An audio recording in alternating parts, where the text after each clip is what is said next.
चिडचिड होता सर, सारखं वारंवार सांगून त्याच गोष्टी होतात. आपण पण एक इग्नोर मोड मध्ये सोडून देतो त्या माणसाला, कारण प्रत्येकाची एक कॅपॅसिटी असते.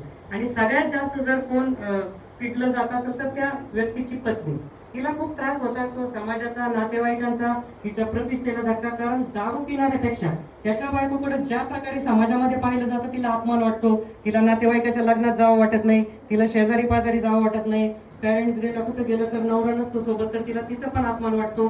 कारण ती ऑलरेडी इरिटेट झालेली असते. समाज प्रबोधनकार इंदोरीकर महाराज म्हणतात बघा, सगळ्यात खानदानी कोण असेल दारुड्याची बायको, त्याच्यावर कल्प विकल्प झाले. मग बाकीच्या बायका म्हणल्या आम्ही नाही का वगैरे, त्याच्यात आपल्याला पडायचं नाही. पण त्या बाईने मार खाऊन सुद्धा त्या व्यक्तीला साथ देत असते, त्या व्यक्तीसाठी काही ना काही करत असते.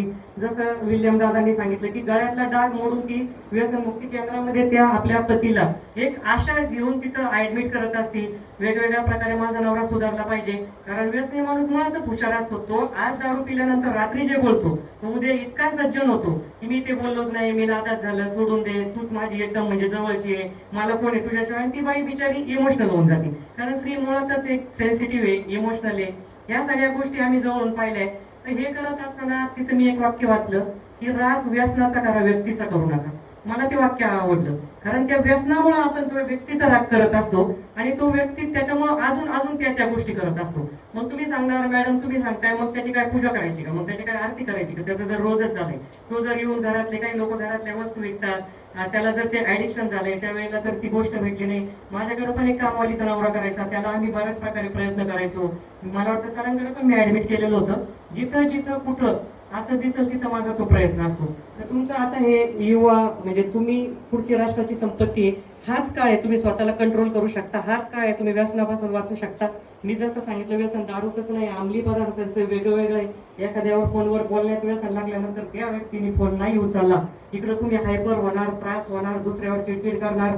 सरांनी सांगितलं तसं. मग प्रेम भंग झाल्यानंतर पण माझ्याच बरोबर असं घडलं, मी जगातला दुःखी किंवा मी जगातली दुःखी आहे, त्यांनी माझ्या भावनेचा वापर केला, मी खूप केलं. सगळे करत असतात नात्यामध्ये, तो पण करतो, ती पण करते, सगळे करतात. आणि असं करत असताना आपण स्वतःला अपराधीपणाची भावना, माझ्या बरोबर घडलं. मग तुम्ही ग्लास अर्धा भरलेला आहे का अर्धा रिकामाच ग्लास पाहता?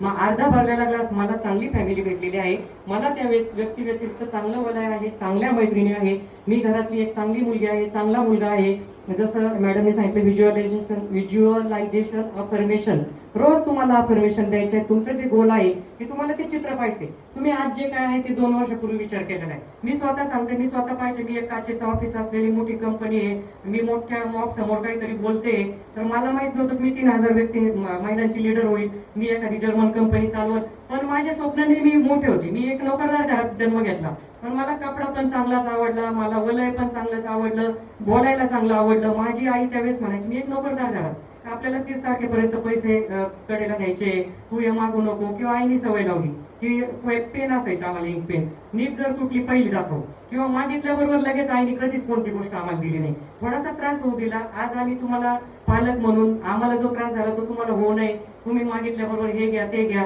किंवा तुला इतके मार्क मिळू दे, तुला आयफोन घेऊ, तुला गाडी घेऊ. त्याच्यामुळे कुठंतरी तुम्ही हट्टी होत चाललेले, जिद्दी होत चाललेले. आणि तिथं जर तडा गेला तर तुम्ही व्यसनाचा आधार घेतात, त्यालाच तुम्ही मानसिक स्ट्रेसचं नाव देतात.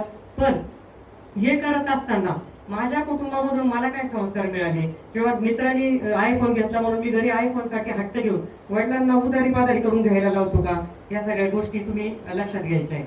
आणि ध्येय निश्चित करत असताना तुम्ही व्हिज्युअल अफर्मेशन मध्ये हे चित्र बघा, जे मी तुम्हाला सांगत होते. मी थोडासा विषयांतर झाला. माझी आई मला नेहमी म्हणायची, तू जहागीरदाराच्या पोटी जन्माला यायला पाहिजे, तुझे हे जे शौक आहे ना, शौक मानण्यापेक्षा तुला कपडा चांगलाच पाहिजे, तुला सगळ्या गोष्टी चांगल्याच पाहिजे, तुझ्या बापाच्या पगारात हे होऊ शकत नाही. मला 30 तारखेपर्यंत महिनाकडे न्यायचं. माझी आई जुनी डीएड झालेली, वडील पण ग्रॅज्युएट होते, 17ला वडील वारले. पण दुर्दैवाने आमच्या कुटुंबात तरुण भाऊ 2009ला गेला. त्यानंतर आम्ही त्या स्ट्रेसमध्ये होतो. तर आई मला जे बोलायची, तू जहागीरदाराच्या घरात जन्माला यायला पाहिजे. मी स्वतःला त्यावेळेस काय अफर्मेशन दिलं पाहिजे, मी नक्कीच जहागीरदार होईल, मी नक्कीच मोठी होईल, मी माझे हे सगळे शौक पुरे करेन. त्यामुळं तुम्ही जे बोलता ते होतं. मॅडम मी मगाशी काय सांगितलं, your mind never knows positive or negative.